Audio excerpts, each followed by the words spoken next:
Honkai Star Rail has remained the highest grossing, most played gacha game in the world since the day it launched, eclipsing Genshin Impact. Players thought that was impossible.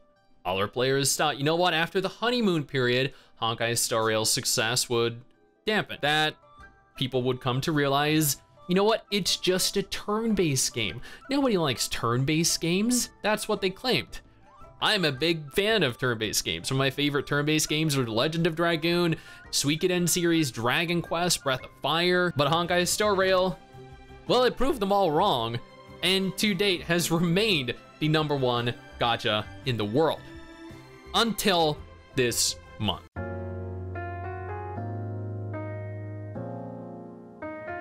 Typically, it's rare for a gacha game to earn more than $10 million. Let's take a moment here to check a couple of the most popular gacha games, the most played gacha games right now. Azure Lane globally makes roughly 1.5 million. Punishing Gray Raven is pulling in 400,000. Now, do note, these games are not including PC. They're also not including China. Honkai Impact 3rd is pulling in 1.5 million. Tower of Fantasy is pulling in 1.3 million. Now, the most important two, before we cover the game that dethroned both, that eclipsed both, Genshin Impact pulling in $33 million, Honkai Star Rail at $50 million, Fate Grand Order, $67 million. 67 million. That is one of the highest grossing months for the game's history. I do not believe there is a single month where Fate Grand Order has amassed almost $70 million and just shy of 2/3 of 100 million. This is actually groundbreaking. A game that has been available online for over 8 years earned more money than a new release from Hoyo, no less.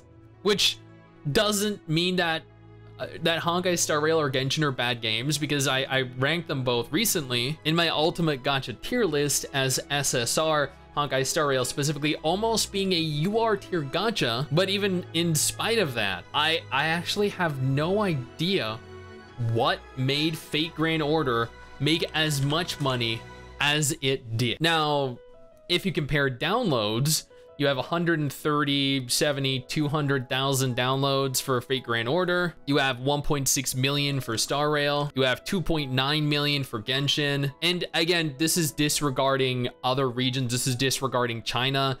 Genshin and Honkai Star Rail make double, or they make roughly similar to what they make globally in China. So these numbers, if you count every region and every platform, are likely doubled. And by every platform, I mean every region.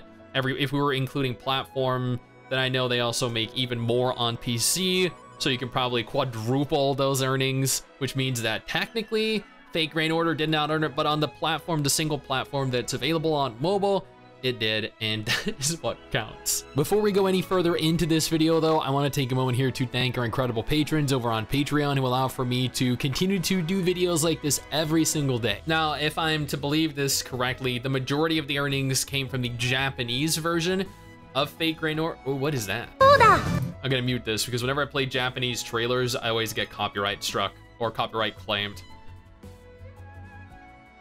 And it's always the audio. Like in Japan, it's always the audio.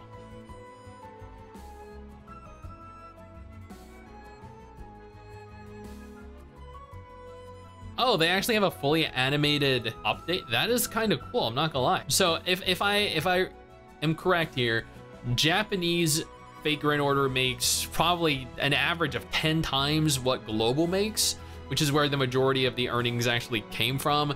The global Fate Grand Order Twitter has 240,000 followers. The Japanese Fate Grand Order has 2 million.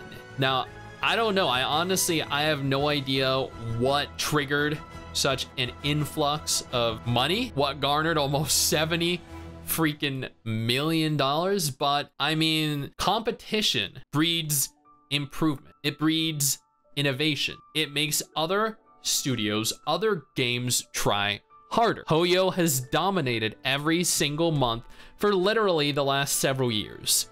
There has been probably 2 instances in the last year and a half alone, in all of 2022 and all of 2023, when a Hoyo title did not hold the #1 spot.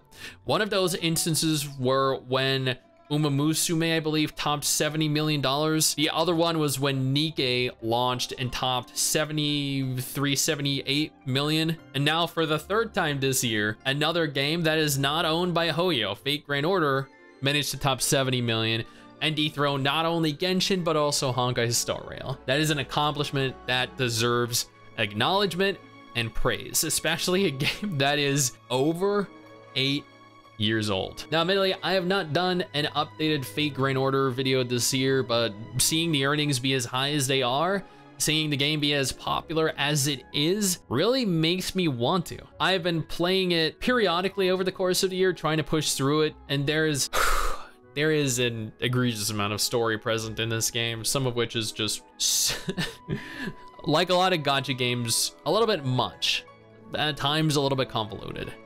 Could much easier be condensed to something a little more manageable, but I'm definitely gonna jump back in. I think you guys should too.